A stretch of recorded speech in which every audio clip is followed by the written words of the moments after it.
Salut à tous, l'examen régional de français au Maroc approche à grands pas. C'est vrai, c'est une période de stress, de doute, mais on va souffler un grand coup. Aujourd'hui, on se plonge dans une super synthèse basée sur les contenus éducatifs de Alam et Français. L'objectif, décortiquer ensemble un plan de révision hyper structuré, l'outil ultime pour arriver totalement serein le jour de l'épreuve. Ces petits mots dièse à l'écran, le fameux un bac, l'examen régional et Maroc, ça confirme direct une chose, on n'est pas sur un cours de français générique. Pas du tout, c'est vraiment taillé sur mesure pour les lycéens marocains. Donc tout ce qu'on va voir aujourd'hui, c'est ultra ciblé pour cartonner spécifiquement à cette épreuve. Allez, on regarde le plan d'attaque. D'abord, on va parler des figures de style. Ensuite, on enchaînera avec les règles de grammaire. En 3, on regardera le vocabulaire pratique et on finira tout ça avec les abréviations. Un vrai parcours logique. On attaque tout de suite avec la première section, et pas des moindres, les figures de style. C'est littéralement la fondation de tout. Alors, pourquoi c'est si crucial de maîtriser ces fameuses figures de style ? Eh bien, c'est vraiment le passage obligé pour réussir l'examen de littérature française. Comprendre une métaphore ou capter un oxymore, ça débloque la compréhension de tous les textes au programme. Ça permet vraiment de lire entre les lignes et de comprendre l'auteur. Et en plus, ça booste considérablement le niveau lors de la rédaction. En gros, c'est la base absolue pour construire une analyse qui va impressionner. On passe à la section numéro 2, les règles de grammaire essentielles. C'est là qu'il faut éviter de perdre des points bêtement. Par exemple, regardons ça. C'est l'illustration parfaite du piège classique.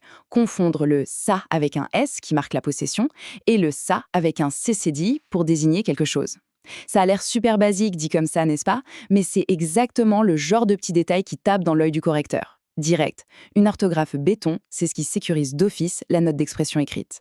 Un autre énorme pilier grammatical, c'est le choix de l'auxiliaire. Est-ce qu'on utilise être ou avoir ?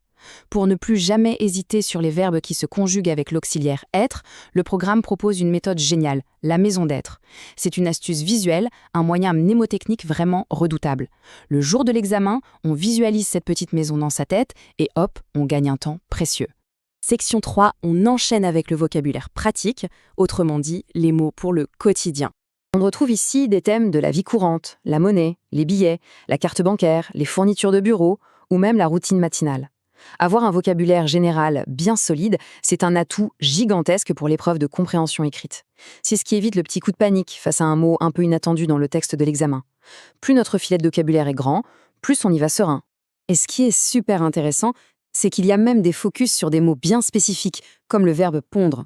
S'attaquer à ce genre de vocabulaire unique, c'est la meilleure façon d'enrichir son propre lexique.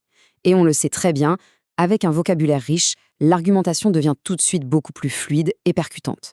Ce qui nous amène à notre 4e et dernière section, les abréviations et le langage plus familier. La langue d'Internet a ses propres codes, on les connaît tous.